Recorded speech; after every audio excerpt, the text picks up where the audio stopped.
This box was given to me by my mum, and my mum got it from her cousin, who was called Jeff Solomons, when Jeff died in 2009. And in it is some stuff from Jeff's dad, my great uncle, who was called Abraham Solomons, always used to be known as Ab Solomons. And when there was a bit of quiet, I opened up the box.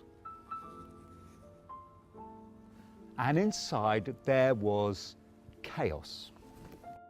There were wage packets. And on the other side was this doodle.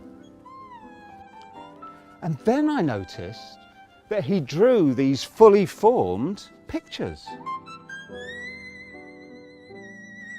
And Ab fell in love with a beautiful East End princess.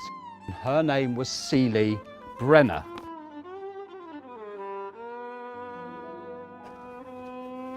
And as I went further in, you could see how their lives were changing.